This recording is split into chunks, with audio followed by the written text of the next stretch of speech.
लेकिन बात करते हैं, आप सीधे चलते हैं, अब आपको बताते हैं बात उत्तर प्रदेश की। बात उस जोड़ी की करते हैं जिसके आगे पूरा विपक्ष एक तरफ खड़ा नजर आता है और चुनौती देने की कोशिश करता है। पीएम मोदी और सीएम योगी की जोड़ी सबसे लोकप्रिय सियासी जोड़ी है। यह तस्वीर आप देखिए, आज मंच पर प्रधानमंत्री नरेंद्र मोदी और साथ ही साथ योगी आदित्यनाथ एक साथ नजर आ रहे थे और दोनों अगल बगल बैठे थे। यूपी में यह जोड़ी वैसे भी बहुत उपयोगी जोड़ी कही जाती है और यह बयान खुद प्रधानमंत्री का है। काफी लोकप्रिय जोड़ी है, यही वजह है कि विपक्ष हर पल हर कदम मोदी और योगी की जोड़ी को चुनौती देने के लिए नई नई रणनीति बनाता है। और मोदी के 75 साल के रिटायरमेंट और योगी को हटाने की बात भी इसी रणनीति का हिस्सा है। अरविंद केजरीवाल मोदी और योगी की जोड़ी को लेकर मतभेद की बात कर रहे हैं, यह भी इसी रणनीति का हिस्सा बताया जाता है। आज वो लखनऊ पहुंचे और फिर से वही बात दोहराई और उन्होंने न तो अपनी पार्टी के विजन की बात की, ना ही इंडी गठबंधन के उठाए जा रहे मुद्दों की बात की। उन्होंने सिर्फ और सिर्फ मोदी और योगी पर हमला किया। उन्होंने कहा कि थर्ड टर्म में मोदी भी चले जाएंगे, योगी भी चले जाएंगे और अमित शाह को विरासत दे दी जाएगी। उनके साथ प्रेस कॉन्फ्रेंस में अखिलेश यादव भी मौजूद थे, उन्होंने भी बीजेपी को निशाने पर लिया। विपक्ष यूपी में पूरी ताकत लगा रहा है, लेकिन क्या मोदी योगी की जोड़ी को यूपी में चुनौती दे पाना आसान है? क्या 2014 और 2019 में मिली करारी हार के बाद वापसी करते हुए बीजेपी को हरा पाना आसान है? 2014 में कांग्रेस को यूपी में 2 सीटें मिली थी, 2019 में कांग्रेस को 1 सीट मिली। आम आदमी पार्टी का यूपी में कोई बड़ा जनाधार नहीं दिखता है। तो अखिलेश यादव दावा कर रहे हैं कि 80 में से 79 सीटें वो 2024 के चुनाव में जीतने जा रहे हैं। क्या यह मुमकिन है? आज यूपी की सियासत का और मोदी योगी बनाम विपक्ष के मुकाबले का सटीक विश्लेषण करें, उससे पहले जान लेते हैं कि आज यूपी की सियासत में क्या हुआ। और शहजादे, चाहे वो लखनऊ वाले शहजादे हो या दिल्ली वाले, ये शहजादे गर्मी की छुट्टियों पर विदेश निकल जाएंगे, खटाखट खटाखट। प्रतापगढ़ में पीएम मोदी ने राहुल गांधी के खटाखट वाले बयान पर आज कुछ इसी अंदाज में हमला बोला। कहा, शहजादों को ना मेहनत की आदत है और ना ही नतीजे लाने की, इसलिए कहते हैं कि देश का विकास अपने आप होगा, देश का विकास खटाखट होगा। महलों में पैदा होने वाले इन शहजादों को ना मेहनत की आदत है और ना ही नतीजे लाने की, इसलिए कहते हैं देश का विकास अपने आप होगा। और कहते क्या है, विकास कैसे होगा? बोले खटाखट खटाखट। मोदी यही नहीं रुके, आज राहुल के साथ अखिलेश को भी लपेटे में लिया। पीएम ने कहा कि शहजादे चाहे लखनऊ वाले हों या दिल्ली वाले, गर्मी की छुट्टियों पर विदेश निकल जाएंगे, खटाखट खटाखट। 4 जून के बाद मोदी सरकार तो बनेगी ही बनेगी। देश की जनता मोदी सरकार तो बनाएगी बनाएगी, लेकिन इतना भर नहीं, और भी बहुत कुछ होने वाला है। ये इंडी गठबंधन टूट करके बिखर जाएगा, खटाखट खटाखट। पराजय के बाद बलि के बकरे को खोजा जाएगा, खटाखट खटाखट। और शहजादे, चाहे वो लखनऊ वाले शहजादे हो या दिल्ली वाले, ये शहजादे गर्मी की छुट्टियों पर विदेश निकल जाएंगे, खटाखट खटाखट। देश में चुनाव अब अंतिम चरण की ओर है। 3 चरणों का चुनाव बचा है। सभी पार्टियों ने बची हुई सीटों के लिए पूरी ताकत लगा दी है। पूर्वांचल का रण सबसे दिलचस्प होने जा रहा है, जहां आजमगढ़ और जौनपुर में मोदी ने एक बार फिर से राम मंदिर, सीए और परिवारवाद जैसे मुद्दों को उठाया। इन दोनों जिलों में बड़ी कांटे की टक्कर मानी जा रही है। उत्तर प्रदेश में अभी अवध और पूर्वांचल में भी वोटिंग बाकी है, जिसमें आगे के 3 चरणों में मतदान होगा। यूपी में 41 सीटों पर चुनाव भी बाकी है, जिसे जीतने के लिए पीएम मोदी ने एड़ी चोटी का जोर लगा दिया है। क्या इस देश में अब कोई मायका लाल पैदा हुआ है जो सीए को खत्म कर सके? ये मोदी की गारंटी है। देश विदेश कहीं से भी जो भी ताकत इकट्ठी करनी है कर लो। मैं भी मैदान में हूं, तुम भी मैदान में हो। पीएम मोदी को पता है कि अगर अवध और पूर्वांचल की 41 सीटें लॉक हो गई तो फिर मोदी को हैट्रिक लगाने से कोई नहीं रोक सकता है। इसलिए मोदी के निशाने पर अखिलेश यादव भी हैं। जाहिर है कि बाकी बची सीटों की लड़ाई और बयानों की धार दोनों ही वक्त के साथ तेज होती जा रही है। पीएम मोदी जहां भी रैली कर रहे हैं वहां लोगों की भीड़ नजर आ रही है और प्रधानमंत्री मोदी अपने ही अंदाज में विपक्षियों पर निशाना साध रहे हैं। लेकिन अगर हम विपक्ष की बात करें तो विपक्ष के सामने चुनावी मुद्दों की कमी नजर आती है। आज अखिलेश यादव ने अरविंद केजरीवाल के साथ मिलकर प्रेस कॉन्फ्रेंस को अंजाम दिया। उसमें भी उन्होंने मोदी और योगी की जोड़ी को निशाना साधा। तो क्या विपक्ष के सामने सबसे बड़ी चुनौती मोदी और योगी ही है?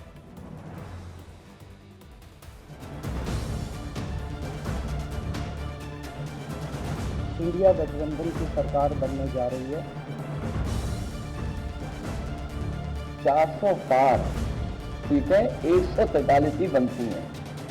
प्रधानमंत्री नरेंद्र मोदी ने यूपी के अपने मेगा शो में जहां विपक्ष पर ताबड़तोड़ हमले किए, एक एक नेता पर करारा प्रहार किया, जिसके सामने विपक्ष की प्रेस कॉन्फ्रेंस में फीकी नजर आई।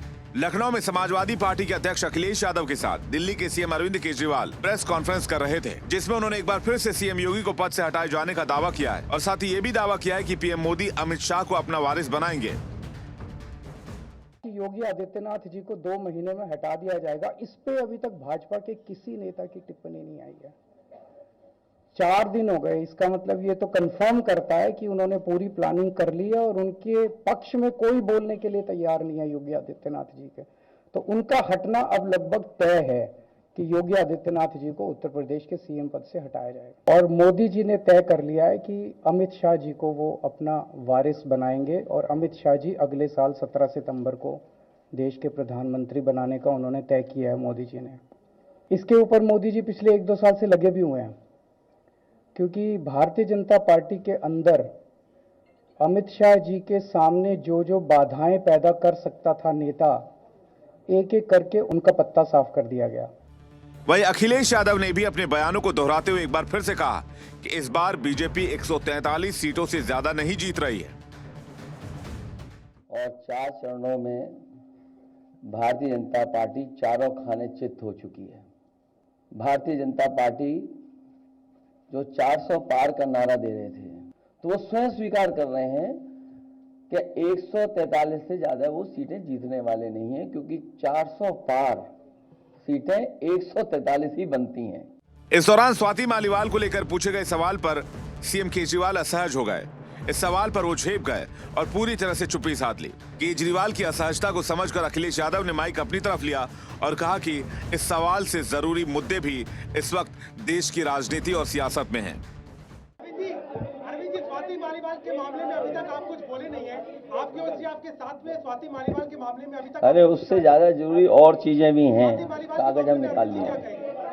अरविंद जी, आज आपके साथ में वो है, आज आपके साथ में भी आए। भाजपाई किसी के सगे नहीं है। क्या बोलेंगे स्वाति मालीवाल के बारे में, क्या बोलेंगे आप? ये है कि भाजपाई किसी के सगे नहीं है और भाजपाई झूठे मुकदमे लगाने वाला गैंग है। अखिलेश और केजरीवाल के पास कोई ऐसा मुद्दा नहीं था जिसे लगे कि यूपी में मोदी और योगी की जोड़ी का विपक्ष के पास कोई तोड़ है। प्रेस कॉन्फ्रेंस में दोनों नेताओं ने बीजेपी पर पुरजोर हमला तो किया, लेकिन सबसे ज्यादा चर्चा स्वाति मालीवाल को लेकर पूछे गए सवाल और अरविंद केजरीवाल की चुप्पी की हो रही है।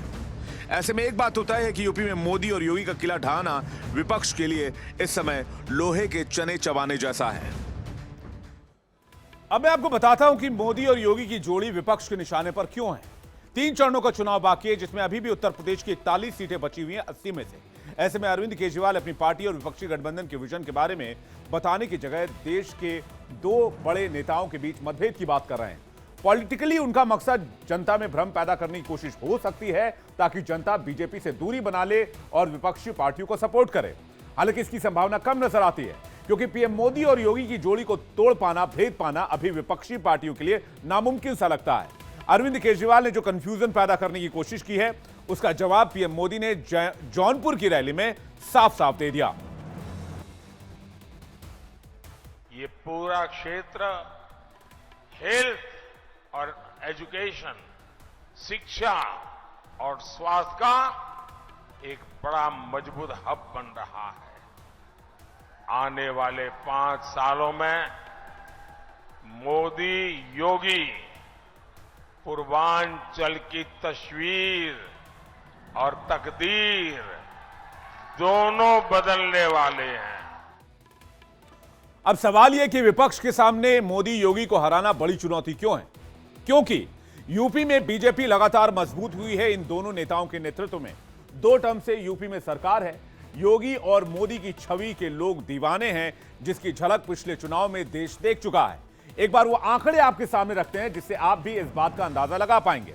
2014 के लोकसभा चुनाव में यूपी का हाल देखिए। बीजेपी प्लस अगर हम बात करें, यानी कि गठबंधन की बात करें, तो 73 सीटें जीती गई, जिसमें वोट प्रतिशत रहा 43.64%। समाजवादी पार्टी के खाते में आती है 5 सीटें, वोट प्रतिशत रहता है 22.35%। कांग्रेस के खाते में आती है 2 सीटें, वोट प्रतिशत रहता है 7.53%। बीएसपी के खाते में 0 सीटें आती है, हालांकि वोट शेयर यहां पर 19.77% रहता है। 2019 के लोकसभा चुनाव में आ जाइए, यहां पर मोदी और योगी साथ थे। 64 सीटें हासिल करते हैं, वोट प्रतिशत बढ़कर पहुंच जाता है 51। हार जीत का मार्जिन कई सीटों पर बहुत कम रहता है, जिसे इस बार पाटकर इसे 80 पहुंचाने का लक्ष्य है। समाजवादी पार्टी की जो जीती हुई सीटें वो 5 ही रहती है, लेकिन वोट प्रतिशत जो है वो गिर जाता है लगभग 2% से। कांग्रेस के खाते में 1 सीट कम हो जाती है, कांग्रेस 1 सीट पर सिमट कर रह जाती है। 80 में से वोट प्रतिशत गिरकर 6.31 हो जाता है, और बीएसपी की सीट जो है वो 10 तक बढ़ जाती है। बीएसपी आगे लीड लेती है और वोट प्रतिशत भी बढ़ जाता है। अब बीएसपी के बगैर विपक्षी गठबंधन की सियासी ताकत उत्तर प्रदेश में आप समझ गए होंगे। सियासत में पीएम मोदी और सीएम योगी की जोड़ी की चर्चा कई मुद्दों पर होती है, लेकिन आजकल ये जोड़ी विपक्ष के निशाने पर खास तौर पर है। तो आपको इस जोड़ी की एक बाल रूप की तस्वीर भी आपको दिखाते हैं, जिसके खुद पीएम मोदी भी मुरीद हो गए थे। तस्वीर लेकर आइए। ये तस्वीर प्रधानमंत्री नरेंद्र मोदी की रैली के दरमियान नजर आई, जहां पर एक बच्चा प्रधानमंत्री के गेटअप में था और एक बच्चा योगी आदित्यनाथ के गेटअप में था, और इसकी चर्चा खुद प्रधानमंत्री ने अपनी रैली में की। आपको सुनवाते हैं। ये क्या बढ़िया मोदी योगी बना लाए हो भाई। और ये मोदी तो इतना सुंदर लग रहा है, क्या बढ़िया मेकअप किया है भाई, और हाथ भी बढ़िया। वाह, दोनों मोदी योगी बन के आ गए।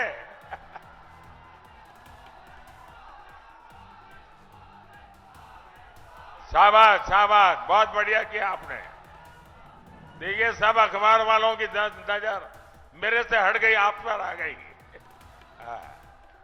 बढ़िया है, वाह। ये मोदी को तो हाथ हिलाना भी आ गया है। मोदी और योगी की इस जोड़ी को हराना या फिर चुनौती देना विपक्ष के लिए लोहे के चने चबाने जैसा माना जा रहा है। आखिर क्यों ऐसा है, यह भी आपको बताते हैं। प्रधानमंत्री नरेंद्र मोदी और सीएम योगी की लोकप्रियता किसी से छिपी नहीं है। पीएम की रैली, रोड शो में पांव रखने तक की जगह नहीं होती है। लोग उनकी झलक पाने के लिए भूखे प्यासे घंटों तक इंतजार करते हैं। वहीं योगी आदित्यनाथ की लोकप्रियता सिर्फ उत्तर प्रदेश में नहीं बल्कि पूरे देश में है। न सिर्फ उनका हिंदुत्ववादी स्वरूप लोगों को पसंद आता है, बल्कि स्पष्टवादिता और ईमानदारी से काम करने का अंदाज भी लोग खूब पसंद करते हैं। योगी के शासन क्षमता की खूब तारीफ होती है। महिला सुरक्षा को लेकर और यूपी में सुरक्षा को लेकर भी उनकी तारीफ की जाती है। पीएम मोदी और सीएम योगी की लोकप्रियता और अमित शाह के चुनाव प्रबंधन के कारण बीजेपी आज उत्तर प्रदेश में उस मुकाम पर है जहां पर दूसरी पार्टियों ने कभी सोचा है पहुंचने के लिए। लोगों की जरूरतें हैं उसे समझकर पीएम मोदी और योगी मिलकर काम करते हैं।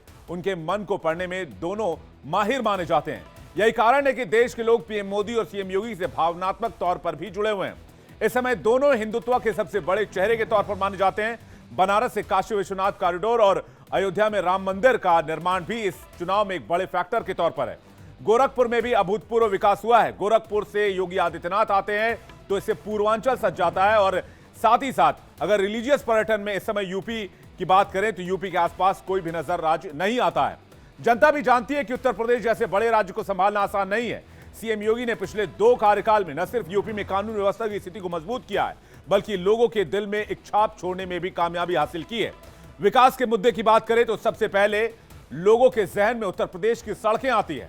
उत्तर प्रदेश में एक्सप्रेसवे का जाल बिछ रहा है। अब 6 एक्सप्रेसवे कुल हो चुके हैं। गंगा एक्सप्रेसवे जल्दी खुलने वाला है। इसके अलावा 6 एक्सप्रेसवे पर काम चल रहा है।